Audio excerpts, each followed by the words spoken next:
할렐루야. 신앙이라는 게 어떤 것일까요? 또 신앙은 무슨 말을 하고 어떤 것을 보는 것일까요? 그것은 어떤 상황에서도 우리가 이해가 되지 않는 상황에서도 하나님을 의지하고 신뢰하는 것, 이것이 신앙이라 이야기할 수가 있습니다. 여러분, 우리가 어떻게 하면 우리도 이렇게 진실한 신앙을 가지고 어떤 상황에서도 하나님을 의지하고 살 수 있을까 하는 것입니다. 여러분이 그리할 수 있기를 소망합니다. 성경을 보니까 모세가 하나님 말씀대로 살았고 아브라함도 하나님의 말씀대로 살았으며 야곱도 파란만장하지만 하나님이 원하는 삶을 살았습니다. 여러분. 그런데 성경을 읽으면서 한 가지 발견한 것이 있습니다. 이 사람들이 그냥 하나님을 무턱대고 따라가지는 않았다는 것입니다. 어떻게 따라갔는가 보니까 하나님의 사명을 받아들일 만한 신앙적인 경험이 있었다는 겁니다. 할렐루야. 좀 쉽게 말하면 하나님을 체험했다는 것입니다. 여러분들의 삶 속에 하나님을 경험하는 귀한 시간이 될 수 있기를 원합니다. 여러분. 우리도 모세나 아브라함이나 야곱이나 다윗 등 그런 사람들과 동일한 경험을 우리가 갖든지 아니면 신앙의 독특한 체험들, 병을 고침받든지 환상을 보든지 그래서 예수님을 실제로 만나든지 이런 것들을 체험하고 사모할 수 있기를 소망합니다. 그러나 애석하게 많은 사람들에게는 이런 것들이 잘 보여지지 않는다는데 문제가 있다는 것입니다. 여러분, 환상은 특정인들에게 한정된 인상을 주기도 합니다. 사실 기적도 마찬가지입니다. 다른 사람은 막 기적을 체험하는데 내 안에는 하나도 그런 일이 안 일어나는 것 같습니다. 그러나 잘 보면 모든 것이 다 기적입니다. 할렐루야. 모든 것이 다 기적입니다. 내가 호흡하고 살아있고 오늘 새벽에도 눈 떠서 벌떡 일어나 하나님의 성전에 나오고 지금 이 자리에 앉아있는 것도 하나님의 은혜인 줄 깨닫기를 소망합니다. 그렇습니다. 그런데 오늘 우리는 어떻게 돼요? 여기에 대해서 민감하지 못하니 나에게는 은혜가 없다라고 생각하는 경향들을 갖고 있는 것 같습니다. 저도 가만 보면 말 잘하는 사람들에게는 하나님이 더 특별히 역사하고 말은 아는 사람들에게는 하나님이 역사하지 않는 것인가? 이런 의심이 생길 만큼 간증의 차이가 납니다. 사실은 같은 건데 말 잘하는 사람은 그걸 극적으로 잘 표현하는 것이고 우리는 있는 사실만 얘기하니까 재미가 없는 겁니다. 그래서 말쟁이들의 이야기가 더 굉장히 귀에 들어오는 것이죠.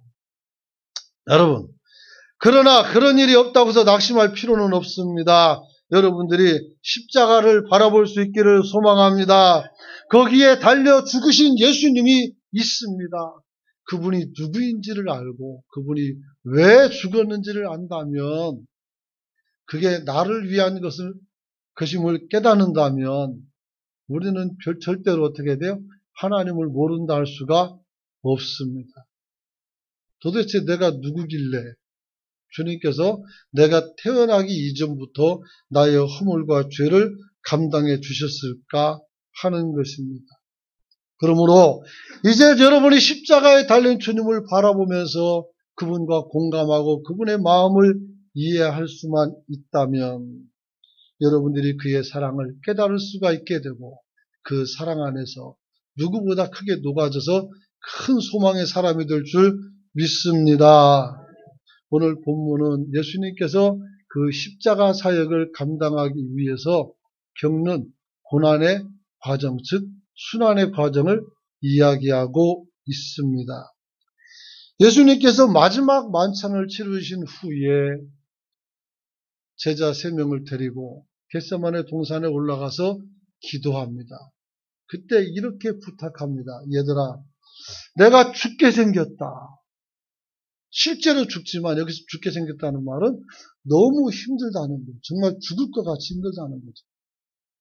그러니까 너희들 나를 위해서 여기서 기도 좀 해줘라. 얼마나 어려웠으면 그 하찮은 인간들을 세워서 기도를 부탁을 합니다.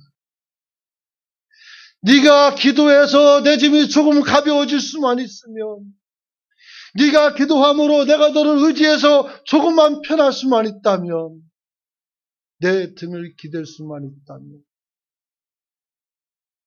여러분, 그걸 기대하고 제자들을 불렀더니, 이렇게 표현하면 좀 격하지만 요것들이 참만자입니다. 참만자. 아니, 이분들이 예수님의 사랑을 받은 제자들인데 참만자고 앉아있어요. 주님은 진짜 땀이 흐르다가 나중에 어떻게 돼요? 피가 막 배어나오는 얼굴에서 어떻게 그렇게 할 수가 있냐고.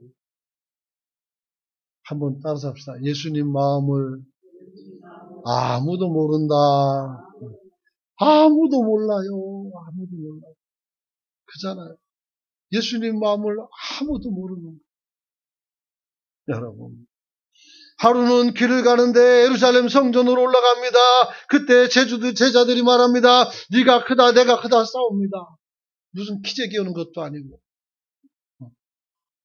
그 살펴보니까 이제 예루살렘에 들어가면 내가 베드로니까 내가 예수님 다음 어떻게 돼? 넘버 2야. 알았지?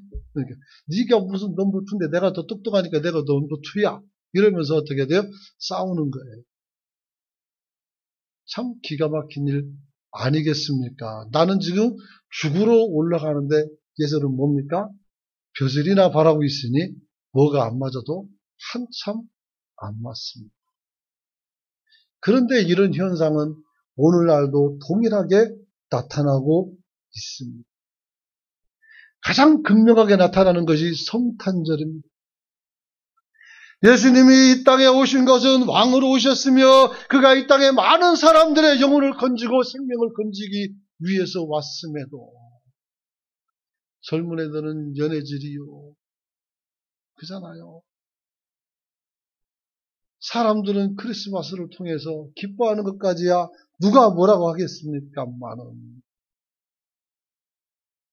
자기들 잔치집을 만들어서 고요하고 거룩한 밤이 고요하고 거북한 밤이 되도록 만드는 이 특별한 은혜들이 있는 것 같아서 마음이 참 고됩니다. 성탄이 되고 그리스도의 십자가가 내게 피 묻은 십자가로 다가올 수 있기를 소망합니다. 여러분. 결국 예수님께서 거기서 잡혀 안나스 집으로 끌려갑니다. 그리고 거기서 치욕스럽고 감내하기 힘든 멸시와 천대를 받아가며 순환의 일정을 시작을 합니다. 사랑하는 성도 여러분, 요한복음 8장 13절로 14절에 보면 예수님을 잡아 가둔 제사장 안나스에 대한 짧은 기록이 등장을 합니다. 13절 한번 읽어봅니다. 시작. 먼저 안나스에게로 끌고 가니 안나스는 그 해의 대제사장인 가야바의 장이니라. 할렐루야. 제가 안나스 집에 가봤습니다. 집이 없어지고요. 다 없어졌어요. 다만 집터만 남아있어요. 그리고 복원해놓은 것만. 그 안에 지하실이 있는데 거기에 고문 기구랑 여러 가지가 있었어요. 세상에 여기서 예수님께서 얻어맞고 침뱉음 당하고 수욕을 당했구나 싶으니 마음이 짠했습니다. 사랑하는 성도 여러분, 이 안나스는 그 해의 대제사장인 가야바의 장인이었다고 합니다. 그럼 가야바는 누구냐? 14절 한번 읽어봅니다. 시작. 가야바는 유대인들에게 한 사람이 백성을 위하여 죽는 것이 유익하다고 권고하던 자로라. 여러분, 가야바가 누구냐? 예수님을 죽여서 자신들의 권세와 영광을 보존받고자 발언했던 사람이었습니다. 이 사람에 관한 기록이 어디에 나오냐면 요한복음 11장 47절로 53절에 나옵니다. 여러분, 대제사장들이 공회를 모았습니다. 공회. 일종의 국회라고 하면 됩니다. 이스라엘을 다스리는 이스라엘의 자치기관이 공회입니다. 근데 이 공회를 모아서 의논을 하게 되는데 의논의 주제는 누굽니까? 예수 그리스도에 관한 것이었습니다. 왜 그럴까요? 여기 47절 떴네요. 한번 읽어봅시다. 시작. 이에 대제사장들과 바리새인들이 교회를 모으고 이르되 이 사람이 많은 표적을 행하니 우리가 어떻게 하겠느냐. 아니 예수님이 표적을 행하는 것과 이 사람들과 무슨 상관이 있습니까? 상관이 있어요. 예수님이 말씀을 하는데 다른 사람 같지 않고 권위 있는 자와 같았으며 이분이 행하는 모든 기적들은 어마어마한 일로서 이 세상에는 그 누구도 할 수가 없는 그런 일들이었습니다. 그러니 사람들이 누구를 따라가겠습니까? 바리새인요? 제사장이요? 안 따라갑니다. 누구 따라가요? 예수를 따라갑니다. 여러분. 그래서 48절에 이렇게 근심하며 말을 합니다. 읽어봅니다. 시작. 만일 그를 이대로 두면 모든 사람이 그를 믿을 것이요. 그리고 로마인들이 와서 우리 땅과 민족을 빼앗아 가리라 하니. 아니, 땅과 민족을 왜 뺏어갑니까? 이 사람들이 지금 누리는 지위는 로마에서 어떻게 돼요?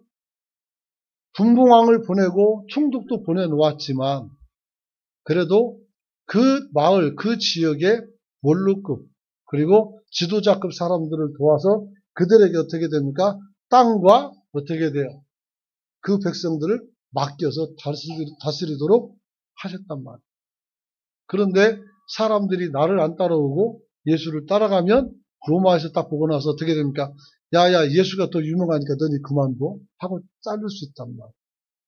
즉 자기의 지금 기득권을 지키기 위해서 다른 사람도 아니고 성경에 통달한 바리새인이 다른 사람도 아니고 하나님을 예배하는 대제사장이 예수님을 죽이자고 말하고 있는 겁니다. 그래서 50절에 말씀 있죠. 읽어봅니다. 시작. 한 사람이 백성을 위하여 죽어서 온 민족이 망하지 않게 되는 것이 너희에게 유익한 줄을 생각하지 아니하는도다 하였으니. 여러분, 오늘 한 사람이 백성을 위해서 죽는다는 것. 그렇죠. 말은 바른 말이죠. 예수님은 백성을 위해서 죽으시는 거예요. 근데 이 사람들은 뭡니까? 자기들의 기득권을 위해서 죽는 것을 백성을 위해서 죽는 것이다. 이렇게 생각하는 것입니다. 요즘 우리나라 거의 모든 정치인들이 똑같이 말하죠. 국민을 위해서, 국민 때문에. 도대체 그 사람 말하는 국민이 누군지는 정체를 모르겠습니다. 자기를 지지하고 자기를 사랑하는 사람 몇 사람인지 아니면 대한민국 전체 국민인지. 그렇다면 좀 더 신중하게 말해야 될 것은 분명한 것 같습니다. 여러분, 오늘 이들은 말합니다. 한 사람이 죽어서 온 민족이 망하지 않게 되는 것이라 그랬어요. 그리고 53절 보면 그때로부터 어떻게 됩니까?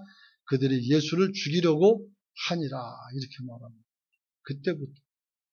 그리고 그 이야기가 지금 어디서 나와요? 안나스 집에서 예수를 잡아다 놨는데 요한이 이 사건을 기록해 놓고 있습니다.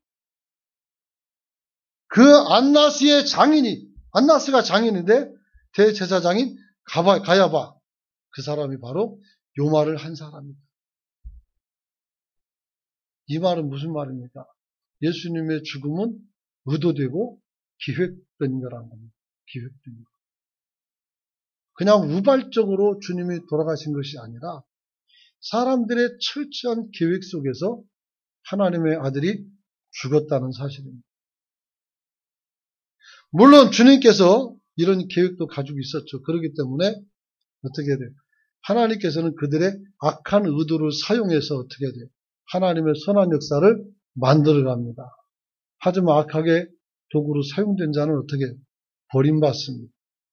그러므로 사랑하는 성도 여러분, 교회에서, 세상에서 그 어떤 자리에서도 악한 도구로 쓰임받지 않기를 축복합니다. 어떻게 하면 될까요? 순수한 마음을 가지면 됩니다. 어떤 도둑이 딸을 데리고 도둑질을 갔습니다. 그리고 딸에게 말합니다. 얘야, 너 망을 똑바로 잘 봐야 돼. 아빠 갑자기 들어갈 테니까 누구 오면 아빠 누가 와요, 누가 봐요 얘기해. 알았지? 그래 놓고 담을 넘어 들어갑니다. 한참 담을 넘어 올라가는데 딸이 말합니다. 아빠 누가 와요? 놀래가지고 후다닥 뛰어들어갑니다. 어디 있어? 없어요. 야 똑바로 와. 그래 다시 올라갑니다. 그래 또 말합니다. 아빠 누가 쳐다봐요. 늘어가지고 왜 그래? 그러고 막 신경질 내니까 딸이 하늘을 가리키면서 하는 말이 하나님이 보고 계셔요. 하나님. 여러분 하나님이 보고 계신다는 거예요. 왜 애들은 보는데 어른들은 안 보는지 도대체 모르겠습니다. 하실 말씀이 많아도 나중에 하시고 지금은 제가 하는 얘기입니다.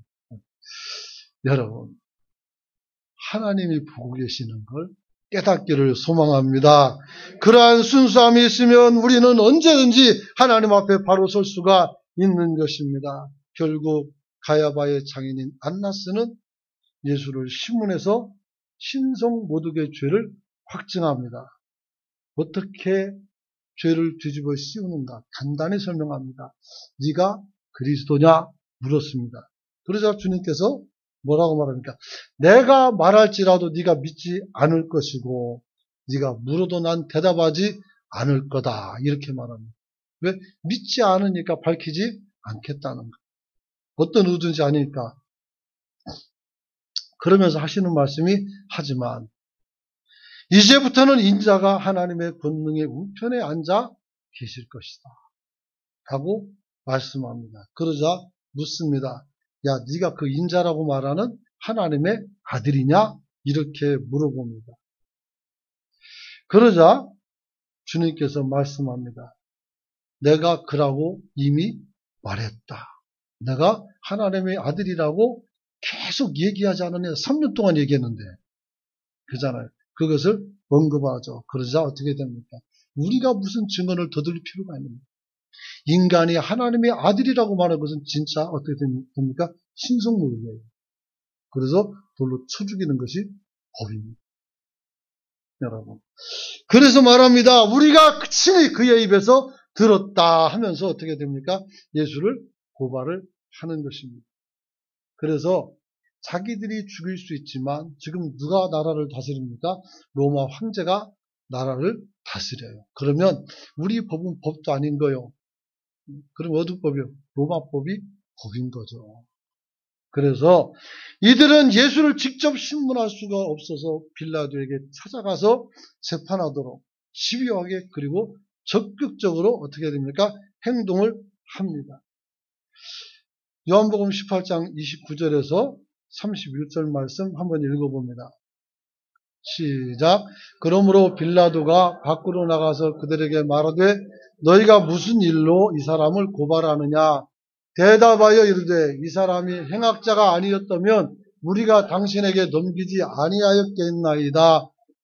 빌라도가 이르되 너희가 그를 데려다가 너희 법대로 재판하라. 유대인들이 이르되 우리에게는 사람을 죽이는 권한이 없나이다 하니.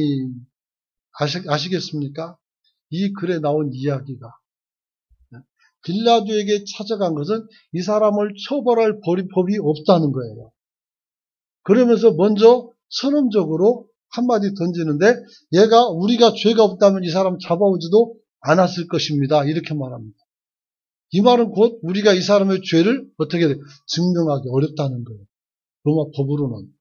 하지만 우리 법으로는 이 사람을 충분히 죽일 수가 있다라고 이들은 판단을 한 거죠. 그래서 당신에게 와서 이 사람을 어떻게 돼요? 처결해 달라는 겁니다. 그랬더니 뭐라고 말합니까? 너희 법으로 너희가 그를 치리하라고 말합니다. 그랬더니 이 사람이 온 목적을 말합니다. 우리는 사람을 죽이는 법이 없습니다. 우리가 가진 법으로는 이 사람을 죽일 수가 없습니다. 그러니 네가 죽여주세요 이 말입니다. 이게 말도 안 되는 얘기죠. 여러분. 결국 빌라도는 처음부터 예수를 죽이고자 하는 이들의 집요한 도전에 넘어가 예수를 억지로 십자가에 못 박아 죽이는 판결자의 자리로서 들어갑니다. 그래서 우리가 사도신경 암송할 때마다 본디오 빌라도에게 고난을 받아 십자가에 못 박혀 죽으시고 하며 그 이름이 저주의 이름으로 등장을 합니다. 여러분, 그러므로 저는 이 빌라도는 주님을 어떻게 판결했으며 그리고 그 과정에 나타난 유대인들과 제사장 그리고 백성들의 문제가 무엇인지를 간략하게 살펴보고 말씀을 마치려고 합니다. 첫째는 빌라도는 예수를 신문하였으며 그 결과 유대인의 왕이라는 판결을 내려버립니다. 할렐루야. 이런 거 아멘 좀 하셔야 돼요. 유대인의 왕으로 판결했다고요. 여러분. 빌라도는 최후 판결에서 예수를 죽이려고 악다귀를 부리는 사람들에게 그들과 유대인의 왕인 예수를 조롱하면서 중대한 판결을 내립니다. 14절 말씀입니다. 읽어봅니다. 시작. 이날은 유월절의 준비일이요 때는 육시라. 빌라도가 유대인들에게 이르되 보라 너희 왕이로다. 이 말은 판결문입니다. 봐라 내가 신문해 보니까 이 사람 너희의 왕이야 라고 선포해버린 겁니다. 그러자 이들이 뭐라고 말합니까? 소리를 지르면서 말합니다. 없이 하소서 없이 하소서 그를 십자가에 못 박게 하소서. 저를 죽이라는 겁니다. 저를 처결해서 이 땅에서 사라지게 해달라는 겁니다. 십자가에 못을 박아야 되겠다는 겁니다. 누군데요? 왕인데요. 그래서 빌라도가 한마디 더 합니다. 내가 너희 왕을 십자가에 꼭 못 박아야 되겠느냐? 그러자 그들은 정말 무서운 말을 합니다. 우리에게 왕은 가이사 외에는 없나이다. 이렇게 말합니다. 가이사 외에는 우리에게 왕은 없다라고 이야기하는 것입니다. 과연 이 말이 맞는 말일까요? 여러분. 지금 빌라도는 야 내가 보니 이 사람은 너희의 왕이야 라고 말합니다. 그런데 그 왕을 죽이라고 말하니까 너희들이 그러니까 나라 뺏겨먹고 사는 거지. 노예 백성들 하면서 비웃는 거죠. 너희들이 그거밖에 안 되니까. 그러면서 얼마나 조롱합니까? 야 내가 보고 너희 왕인데 너희 왕은 십자가 못 박아 죽이라고? 너희들 구원자고 너희를 건질 사람이고 너에게 정말 필요한 사람들 이 시대에 저 사람을 죽이라고. 미친 거 아니냐? 이렇게 말하는 것과 똑같은 거예요. 여러분. 그러나 지금 빌라도의 이 말은 주님을 희롱하는 것이지만 주님을 유대인의 왕으로 부르고 있었고 실제 유대인의 왕으로 주님은 존재하신다는 사실입니다.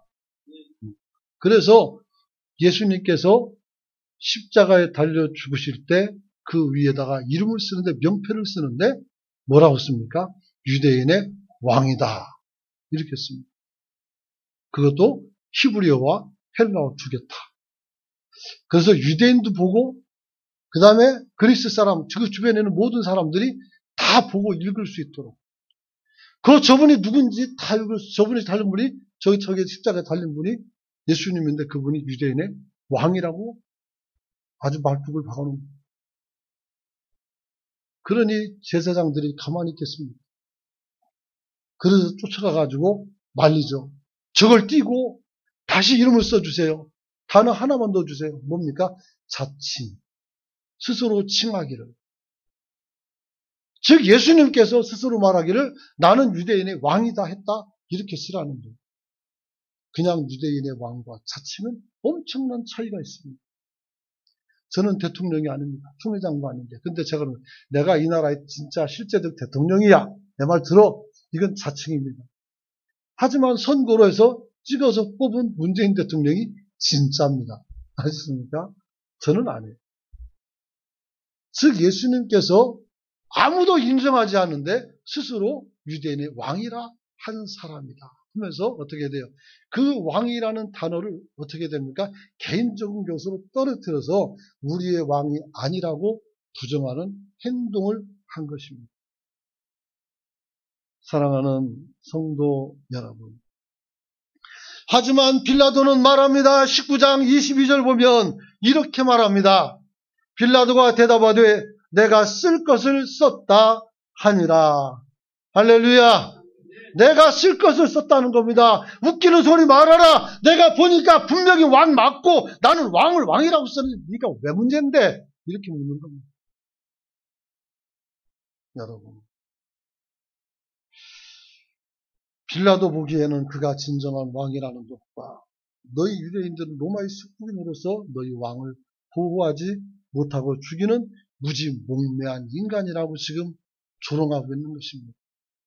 어찌 국가의 지도자라는 사람들이 국가의 격을 그렇게 하찮게 떨어뜨려 놓을 수가 있습니까? 우리 은광교회는 주변에 좋은 교회로 소문이 났습니다. 할렐루야. 얼마나 감사한지 몰라요. 근데 여러분들이 격을 떨어뜨리면 어떻게 되겠어요? 안 됩니다. 여러분들이 그 좋은 교회의 격을 유지할 수 있기를 소망합니다. 아주 세련되게 살아야 돼요. 그리고 어떻게 예의 바르게 살아야 되고 잘 섬기고 주변 사람들에게 어떻게 따뜻하게 대해주는 참성도가 될 수 있기를 소망합니다. 소망합니다. 요세푸스의 증언에 따르면 빌라도는 당시 로마 황제였던 디베루스에게 자신이 신문했던 예수의 행적, 특별히 그가 운명할 때 일어났던 놀라운 일들을 자세히 기록해서 보고를 했다고 합니다. 그리고 그 보고를 받은 디베루스 황제는 이렇게 빌라도에게 편지를 썼습니다. 네가 나에게 보고한 그대로라면 그는 분명 유대인의 그리스도, 그 유대인의 왕 그리스도가 틀림없다. 유대인의 왕뿐만 아니라 그리스도 그 구원자라는 얘기입니다. 그 사람은 유대인을 건져낼 수 있는 그런 사람이었다라고 이야기합니다. 틀림없다고 말합니다. 그러면서 하는 말이 너는 당연히 그를 죽여서는 안 됐으며 안전하게 나에게 데리고 왔어야 했다라고 말씀을 했습니다. 하찮은 이방인이 보고서를 보고도 이분이 범상치 않은 분임을 알았다는 사실입니다. 어떻게 하나님을 맨날 따르고 믿는 사람들이 모르냐 이 말이에요. 한번 따라서 합시다. 늘 하나님의 은혜 속에 살아서 그런다. 우리가 하나님의 은혜 속에서 살아서 그래요. 그 후에 빌라도가 예수의 죽음을 확인하고 하나님께 이렇게 기도했다고 합니다. 사실 빌라도는 거의 광인의 삶을 삽니다. 그래서 사람들을 무차별하게 학살하는 그런 무중학전 사람이에요. 그래가지고 두 가지 설이 있어요. 하나는 예수 믿어서 변했다는 얘기가 있고 하나는 자살했다는 이론이 있습니다. 그러나 자살했다는 이론이 좀 더 설득력이 있습니다. 그가 회개했다는 얘기가 없어요. 여러분. 그래서 마지막에 이렇게 기도를 했다고 합니다. 하나님, 저와 제 옆에 서 있는 내 아내 프로클라를 사약한 유대인들의 수에 넣어 계수하지 말아 주십시오. 즉 예수를 죽인 사람들의 무리 속에 나를 넣어주지 말라는 거예요. 당신은 당신이 십자가에 못 박혀야 한다는 것을 예언했습니다. 그러니 나는 도구로만 쓰임받은 거 아닙니까? 나를 용서해 주세요. 그래놓고 자살하고 아내도 같이 죽었다고 합니다. 사랑하는 성도 여러분, 성경을 읽어보면 예전에 그 영국도 하던 지저스 크라이스트 슈퍼스타 있지 않습니까? 그거 연극을 봤는데 가룟 유다가 자기 입장을 변호하는 아주 강력한 메시지가 거기에 나옵니다. 그와 비슷하게 성경에는 빌라도가 조금 억울해 보이는 부분이 분명히 있습니다. 그래서 많은 사람들이 사도신경에 빌라도의 이름을 넣어서 책임을 묻는 것은 조금 심한 것 아니냐, 이렇게 말씀하는 분이 있습니다. 하지만 빌라도는 분명 예수가 죄가 없다는 것을 알면서도 단순히 민중의 동요 그리고 그들의 폭동을 막고자 자신의 정치적 안위를 위해서 로마 황제에게 혹여나 밀란의 가능성이 보이면 안 되니까 백성들의 욕구를 충족시켜주면서 어떻게 돼요? 살인자 바라바를 모아주고 예수를 죽이도록 내어줬다는 겁니다. 그 결정을 누가 했다고요? 빌라도가 했다고요. 여러분, 아무리 억울해도 악한 결정에는 끼지 않기를 소망합니다. 사람을 세우고 사람을 살리는 일에는 열심히 참석하세요. 그러나 죽이는 일에는 절대로 참석하지 않기를 소망합니다. 그래서 주님은 어떻게 됐습니까? 주님 앞에 주님께서는 십자가를 지게 된 것입니다. 그래서 빌라도는 어떻게 합니까? 마태복음 27장 24절 한번 읽어봅니다. 빌라도가 이런 얘기를 합니다. 한번 읽어봅니다. 시작. 빌라도가 아무 성과도 없이 도리어 밀란이 나르는 것을 보고 물을 가져다가 무리 앞에서 손을 씻으며 이르되 이 사람의 피에 대하여 나는 무죄하니 너희가 당하라. 손을 씻었어요. 나는 깨끗하다는 표시로. 그지만 자기가 판결했잖아요. 깨끗할 수가 없고 책임 안 질 수가 없어요. 영원히 그 책임에서 벗어날 수가 없는 겁니다.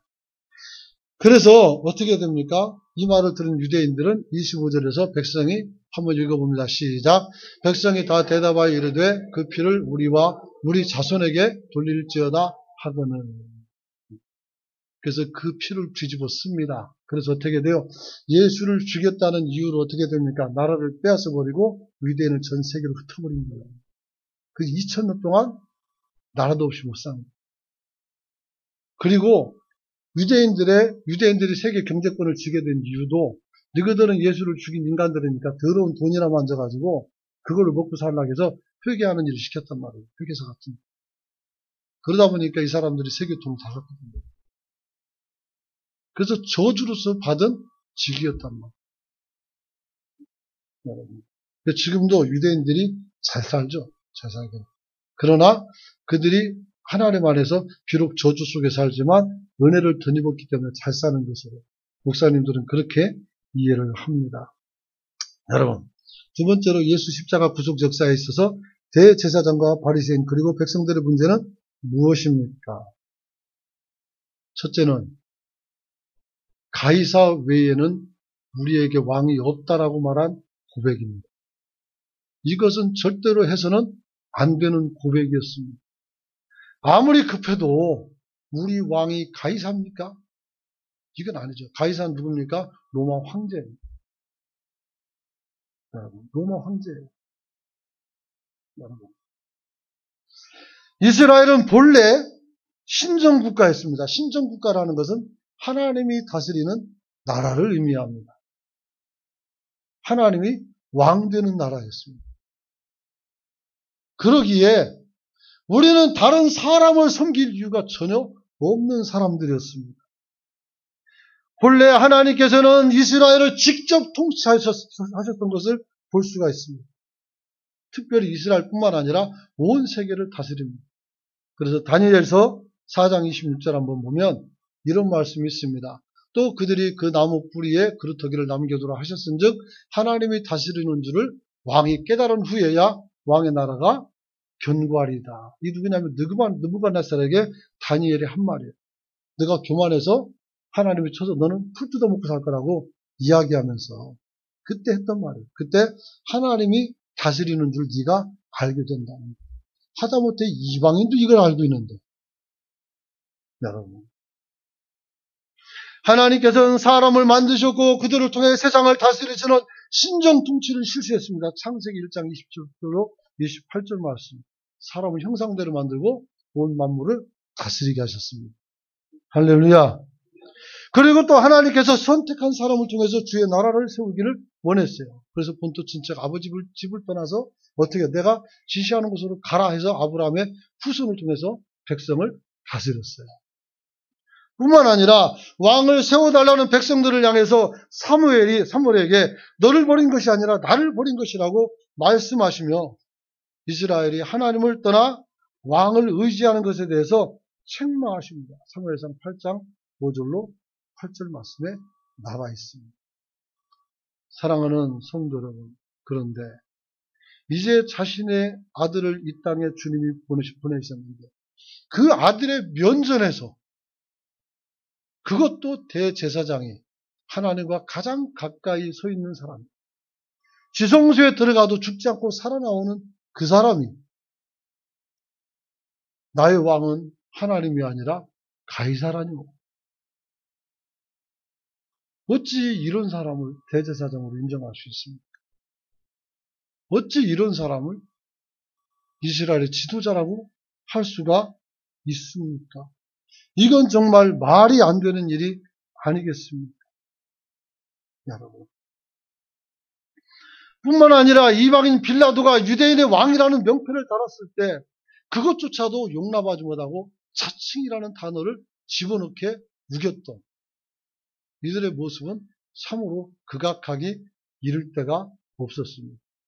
그러니 제사장이 다 그렇게 말하니까 사람들은 다 그런 줄 알았죠. 그래서 예수님한테 어떻게 돼요? 돌팔매질하고 그를 죽이는데 없이 하소서 외쳤던 겁니다. 조금 생각을 깊이 해서 하란다고 다 하지 말고 좀 생각해봐서 이게 진짜 옳은 것인지 아닌지를 분별하는 여러분이 될 수 있기를 소망합니다.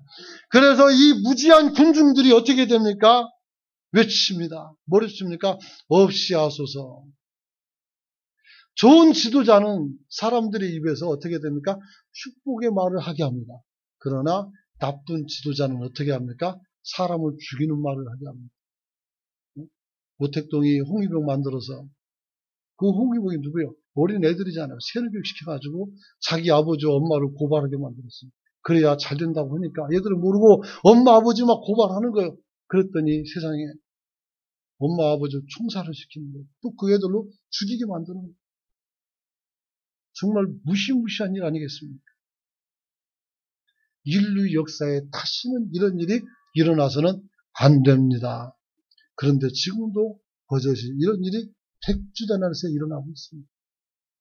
끔찍한 일이 아니라 할 수가 없습니다.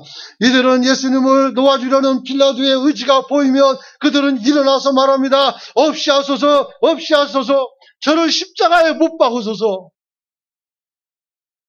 남 죽는 게 그렇게 좋습니까? 남 넘어지는 게 그렇게 행복합니까?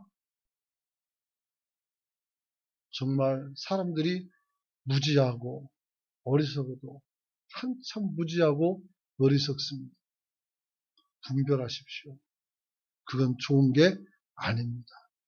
누가 죽든 가슴 아픈 일이고 누가 아프든 어떻게 돼요? 속상한 일입니다. 사람을 긍휼히 여길 수 있는 성도가 되시길 축복합니다. 안타까운 것은 사람들이 진실보다는 그 상황에서 사람을 판단하고 정죄하며 그릇된 선택을 너무나도 자부한다는 것입니다. 적어도 그래서는 안 됩니다. 말씀 마치려고 합니다.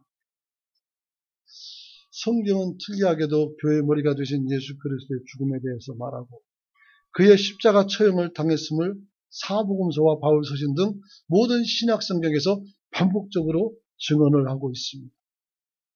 그런데 아무리 읽어봐도 나오지 않는 기사가 하나 있습니다.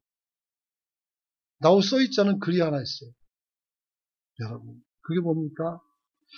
아무리 성경을 찾아봐도 예수님이 순환당할 때 그 순환이 하나님 아버지의 예정이니까 우리가 어찌할 수 없다고 칩시다. 하지만 여기서 미쳐가지고 막 사람을 죽이자고 외치고 없이 하자는 이 백성들 속에서 예수님 앞에서 병 고침받고 생명 구원받고 눈 뜬 사람들, 다리 고친 사람들 다 어디 갔습니까?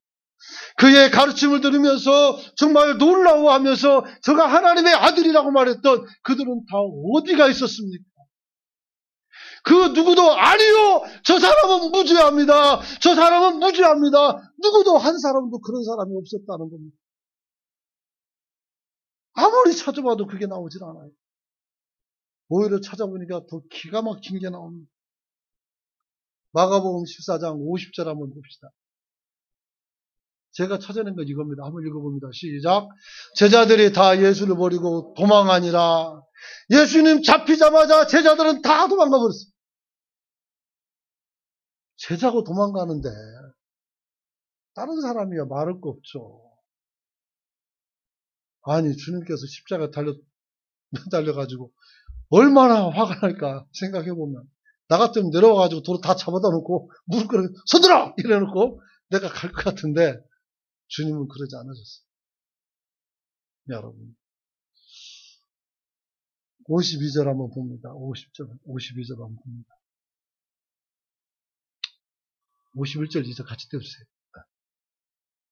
자, 읽어봅시다. 시작. 한 청년이 벗은 몸에 배혼이불을 두르고 예수를 따라가다가 무리에게 잡힘에 배혼이불을 버리고 벗은 몸으로 도망하니라. 얘가 누굴까요? 지도 민망했던지 마가복음에 써놓고 어떻게 청년이라고 써놨어요. 가다가 얘는 잡혔어요. 뒷덜미 딱 잡혀서 너 예수당이지. 그러니까 어떻게 됩니까? 옷을 벗어버리고 알몸으로 도망갔어요. 그때는 속옷이 없었어요. 그냥 겉옷 하나만 입고 다녔단 말이에요. 그러니 그게 참 얼마나 볼만했겠습니까? 풀렁 먹고 도망가고 있습니다. 그렇게라도 살아야 되겠습니까? 그렇게도 살아가면 살아야 되겠지만 이 얼마나 부끄럽고 이게 참 얼마나 그렇습니까? 이게 정말 말을 할 수가 없습니다. 이번 주일은 종료주일이죠. 오늘이 종료주일입니다. 내일부터 고난주간이죠. 수요일날은 성금요일이라고 해서 순환의 날입니다. 그리고 주일날 부활합니다. 이번 한 주간 고난주간 기도하면서 예수의 사랑을 마음속에 담을 수 있는 성도가 되시길 축복합니다. 축복합니다. 기도합니다.